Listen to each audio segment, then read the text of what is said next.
விஜய்க்கு ஆதரவாக ஒலித்த அஜித்தின் குரல். கொண்டாட்டத்தில் விர்ச்சுவல் வாரியர்ஸ்.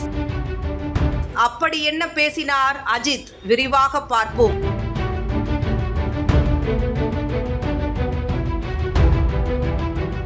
கரூரில் நடந்த துயர சம்பவம் நாட்டையே உலுக்கியது. இந்த நிகழ்வை பல்வேறு அரசியல் கட்சிகள் தங்கள் அரசியல் ஆதாயத்திற்காக விஜயை குற்றவாளியாக விமர்சித்து வருகின்றனர் என்று தவேக ஆதரவாளர்கள் குற்றம் சாட்டினர். இந்நிலையில் நடிகர் அஜித் தனது ரேசிங் குறித்து ஆங்கில பத்திரிகைக்கு அளித்த நேர்காணலில் கரூர் துயர சம்பவம் குறித்து பேசியது இங்கு பலரின் கவனத்தை ஈர்த்துள்ளது. இது குறித்து அஜித் பேசுகையில், கரூர் துயரம் மிகவும் வேதனை அளிக்கிறது. இதில் ஒருவரே பொறுப்பு என்று சொல்ல முடியாது. நாம் அனைவரும் பொறுப்புடன் செயல்பட வேண்டிய நிலை இது. ஊடகவியலாளர்களும் இத்தகைய நிகழ்வுகளில் முக்கிய பங்கு வகிக்கிறார்கள் என்பதை மனதில் கொள்ள வேண்டும் என கூறினார். மேலும் அவர், இத்தகைய கூட்டங்கள் பல இடங்களில் ஏற்படும். கிரிக்கெட் போட்டிகளில் கூட மக்கள் கூட்டம் இருக்கும். ஆனால் அங்கெல்லாம் இப்படி நடப்பதில்லை. இது ஏன் தியேட்டர்களில் மட்டும் நடக்கிறது? பிரபலங்கள், திரைக்கலைஞர்களுக்கு மட்டுமே ஏன் இப்படி நடக்கிறது? ஒட்டுமொத்த திரையுலகத்தையும் இது மோசமாக சித்தரிக்கிறது. ஹாலிவுட் நடிகர்கள் கூட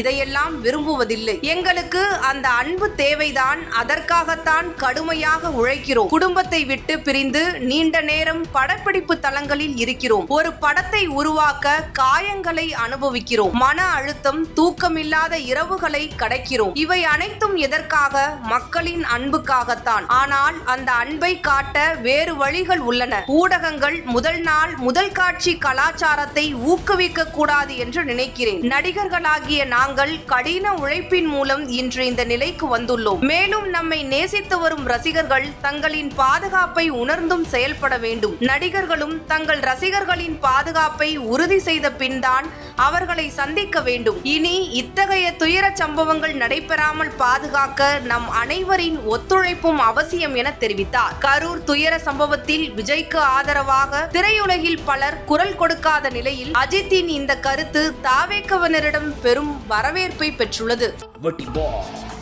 big Boss Tamil season 9 review show நான் வர தினமும் ராத்திரி 11:30 மணிக்கு. Subscribe to Colour Kannadi media.